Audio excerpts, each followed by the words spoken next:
Formula One is a high speed, high intensity, Come on, this guy's yeah, shut up! What an idiot! an emotional set of 24 races spanning for 9 months.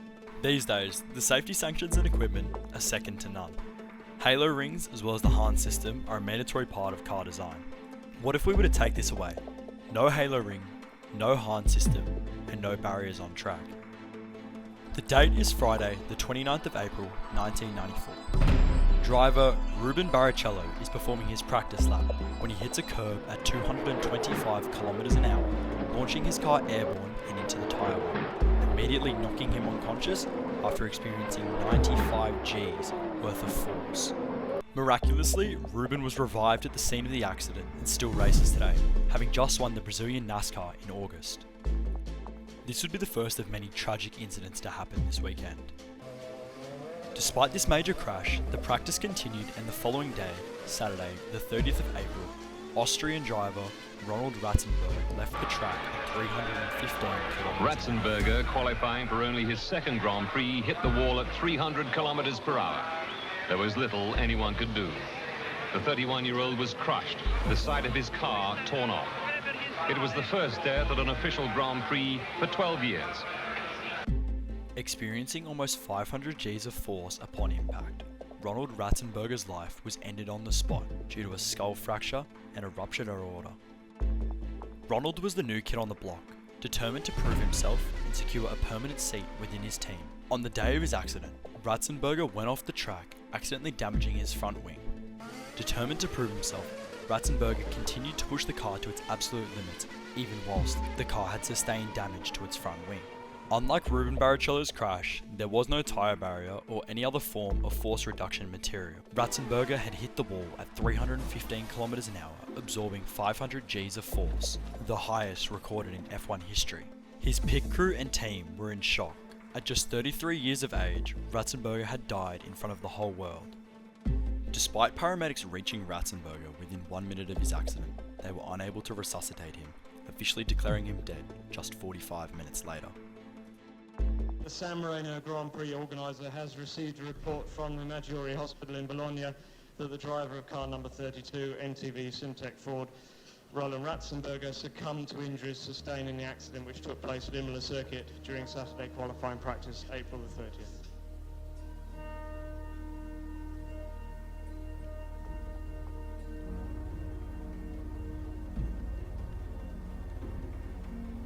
The head medical officer, Sid Watkins, recounts Williams driver Ayrton Senna breaking down and crying upon hearing the news.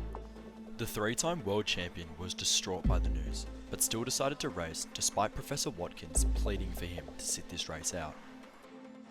Senna said, quote, "Sid, there are certain things over which we have no control. I cannot quit. I have to go on." The date was now Sunday, the 1st of May, 1994. It was dry conditions and sunny weather.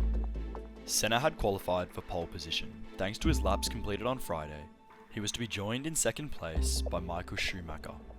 Well, Ayrton Senna has got the coveted pole position. Pacific off Bertrand Gachot, the green flag. Now the 5-second board is up.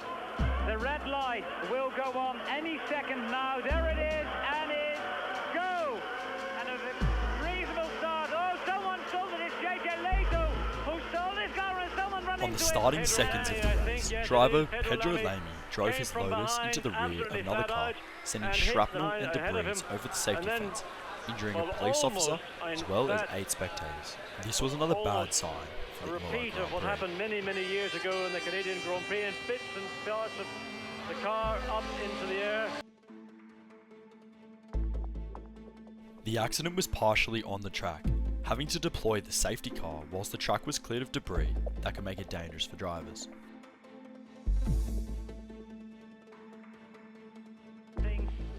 As a result of travelling at a slower speed behind the safety car, the temperature of tyres on all drivers' cars had significantly decreased, which would result in decreased grip upon resuming the race.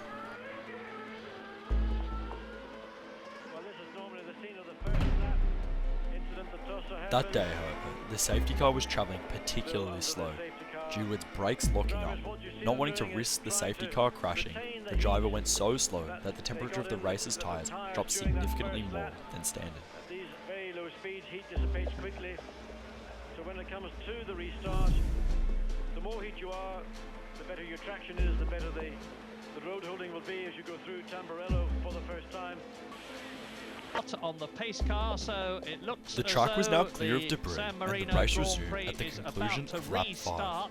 Well, the race is underway again, and Ayrton Senna Schumacher and is Senna leading spent Michael all of lap Schumacher. 6 fighting Then for it's first place, Berger, and where after Senna was Berger, able to hold the it's a very position big gap moments to before the end of lap 6. Damon Hill. I think Damon got caught out a little bit by that start because there's a very big gap. Damon's in front of Heinz Harald Frentzen and then Mika Häkkinen. And Michael Schumacher closed up onto Ayrton Senna under braking into Tosa. Here onto the start of the straight where Senna's got the advantage, he's got more horsepower. He's going to use it, he's going to try and get his way down through Tamburello. This is the long, flat out left-hand corner, 190 miles an hour, and Senna's in trouble. Senna, leading the race, pushed his car to 305 kilometers an hour before losing control at the Tamburello left corner, sending himself straight into an unprotected concrete barrier at 211 kilometers per hour.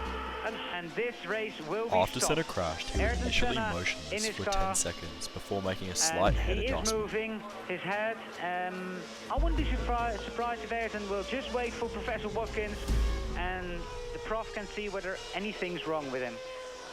Well, Professor Watkins, of course, His right front wheel had shot into the cockpit and hit him in the head, sending his head slamming into the headrest. As well as a part of his suspension and steering wheel had become lodged within his helmet, likely piercing his skull. It was later ruled that any 3 of these injuries were enough to end his life. Sid Watkins, the man who had strongly advised Senna not to race, was the medic in charge of attempting to save his life. However, he was unsuccessful. Dr. Watkins later wrote the following about the incident in his book, Life at the Limit. He looked serene. I raised his eyelids and it was clear from his pupils that he had a massive brain injury. We lifted him from the cockpit and laid him on the ground. As we did, he sighed, and although I am not religious, I felt his spirit depart at that moment. During the safety car period, driver Eric Kamas took his car into the pit lane, only rejoining the race after the event was red flagged due to Senna's crash. With hundreds of race officials and medical personnel on the track, as well as a helicopter designed to airlift Senna to hospital, Eric came flying down the track, unaware to the incident that had taken place. Monaco, so there's no way of whiplash or anything like that. But some of the guys, they aren't quite as tall and they sit a bit. John, this is ridiculous. I mean, how can that LaRousse get out of the pits when there's a red flag? Well, I'm gobsmacked. I think that's the most ridiculous thing I've ever seen at any time in my life, that a Grand Prix car is allowed when the course is under a red. Everybody is stopped on the pit lane, and Comas and the LaRousse has driven out, and he drove out. We heard him leaving the pits at pretty much full speed, and he came around Tamburello corner. I mean, this is the most bizarre weekend at a Grand Prix I can remember. Had Eric not been fully paying attention, this already tragic weekend could have seen an even more grim ending. This was just another instance of something terrible that could have taken place during the event. Senna's car was loaded onto the back of a flatbed truck to be carried back to the pit lane before a secret was found within his car. Senna had stashed an Austrian flag in his car, which he planned on waving at the end of the race to commemorate Ratzenberger, who had died on the track just 2 days prior.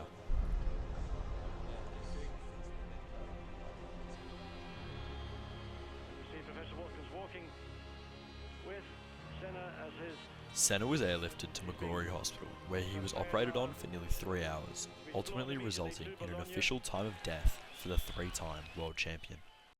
Good evening. The former world motor racing champion Ayrton Senna has been pronounced clinically dead after a crash at this afternoon's San Marino Grand Prix. Senna suffered serious head injuries when his car left the track and crashed into a concrete wall. He's being kept on a life support machine because of Italian law, but a spokesman for the hospital in Bologna said there was no chance he would survive. Yesterday, another driver, Roland Ratzenberger, died after crashing on the same circuit. The three-time Formula One world champion had run his course, and his time as a driver had ended.